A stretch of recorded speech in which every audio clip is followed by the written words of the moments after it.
나오미 가족문화연구원 김숙기 원장 전화 연결되어 있습니다. 원장님 안녕하세요. 네, 안녕하세요. 김숙기입니다. 네, 원장님 오늘 시댁을 너무 싫어해서 고민이라는 그 아내분이 너무 시댁을 싫어해서 고민이라는 남편분의 사연으로 도착해 있어요. 오늘 사연 먼저 소개해드리도록 하겠습니다.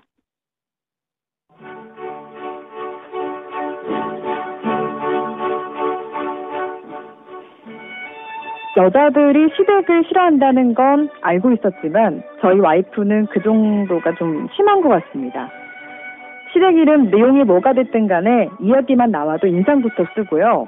그렇다고 저희 부모님이 자주 전화하거나 오라가라 하거나 이것저것 참견하고 잔소리하면서 스트레스를 주는 스타일도 아니십니다. 그보다는 무관심하고 방관하는 쪽에 가깝죠. 원래 어렸을 때부터 제가 서운할 정도로 자식 일에 많이 신경을 안 쓰시는 편이었거든요. 그런데도 시댁 이야기에 과민 반응을 보이고 너무 싫어하니까 저도 기분이 좀 상합니다. 저는 처가일이나 행사가 있으면 기꺼운 마음으로 하는데 아내는 전혀 그렇질 않으니 가족 모임이나 행사가 있어도 말 꺼내기가 참 무섭습니다. 그렇다고 가족들과 담을 쌓고 살 수도 없는 노릇이고 어쩌면 좋을까요? 네, 오늘의 사연을 듣고 오셨습니다. 흔히 우스갯소리로 이런 이야기들 많이 하시잖아요.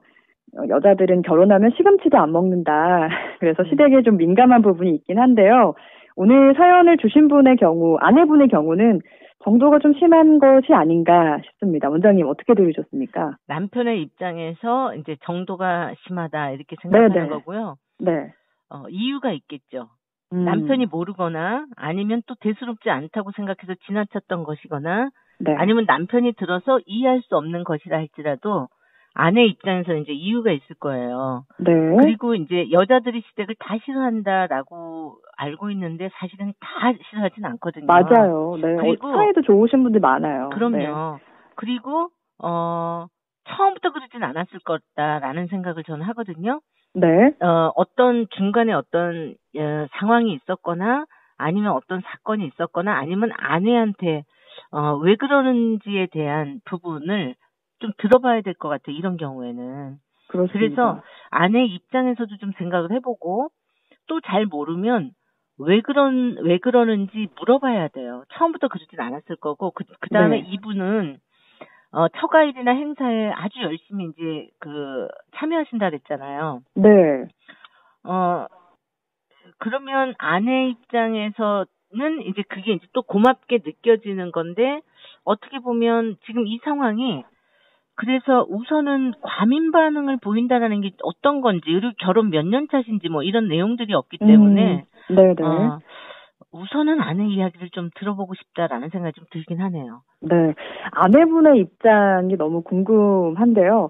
사실 저는 사연을 읽어드리면서 그런 생각을 해봤어요. 그러니까 시부모님 스타일이 전혀 터치를 안 하시는 약간 어찌 보면은 무관심한 스타일이라고 하셨잖아요. 그래서 오히려 이 며느리분께서 아내분께서 나에게 이렇게 관심이 없으신가 이런 부분을 서운해하시는 건 아닐까요, 원장님? 그럴 수도 있어요. 그러니까 너무 관심이 많아서 막 개입을 하고 네. 이래라 저래라 하는 것도 어떻게 보면 며느리 입장에서 스트레스인데 관심 너무 없는 것도 관심이 전혀 없고 며느리 생일이 언젠지 아들 또 무슨 어떤 행사가 있어도 전혀 관여하지 않고 그냥 남보다도 또 못한 그렇게 이제 느껴진다라고 했을 때는 왜 이렇게 관심이 없지? 좀 서운할 수 있어요. 특히나 이제 손주가 태어나잖아요. 네. 그러면 이제 아이들을 키우는 입장에서 시댁에서 관심을 가져줬으면 하는 마음도 있을 수 있거든요. 네. 예, 그렇기 때문에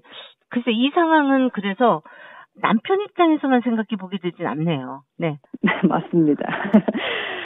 남편 입장, 아내분의 입장, 두 분의 입장을 저희가 다 생각을 해보게 되는데, 남편의 역할이 좀 중요하지 않을까 싶습니다.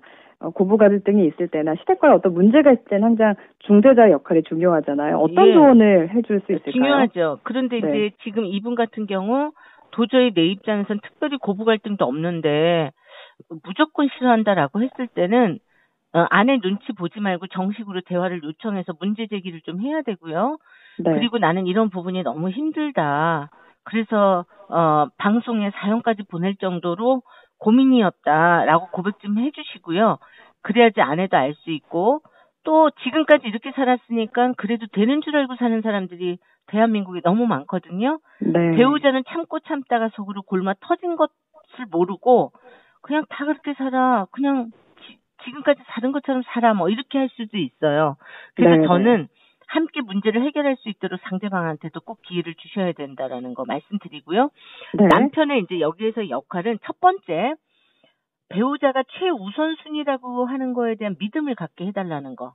그래서 우선순위에서 밀리지 않는다라는 믿음이 있어야 되고요. 두 번째는 남자들 입장에서는 별거 아닌 일, 작은 일이라 할지라도 그러니까 배우자의 이야기를 좀 잘 들어주세요라는 거를 좀 당부드리고 싶고, 그리고 이제 세 번째, 이거 굉장히 중요한 건데, 네. 아내 앞에서 절대 부모님 입장을 대변하지 마세요. 맞아요. 네. 네네. 네. 오히려 더 멀어지게 되는 케이스가 돼요. 그런 경우에는. 네. 저희 보면. 네. 굉장히 간단하게 세 가지를 요약을 잘 해주셨습니다. 일단은 우선순위 밀리지 않게끔 하는 거, 이야기 잘 해주시고, 또 부모님 입장에서 대변하는 거, 요거는 하지 마시고요. 자, 오늘 세 가지 아주 간략하게 임팩트 있게 조언을 주셨습니다. 대화로 좀 이 실마리를 풀어가시는 거 중요할 것 같습니다, 원장님. 문제 제기를 먼저 하셔야 될 것 같아요. 문제 제기를요? 네. 네. 그렇습니다. 문제 제기 한번 해보시고. 자, 오늘 말씀은 여기까지 듣도록 하겠습니다. 원장님 감사합니다. 네, 고맙습니다. 네, 지금까지 나오미 가족문화연구원 김숙기 원장과 함께했습니다.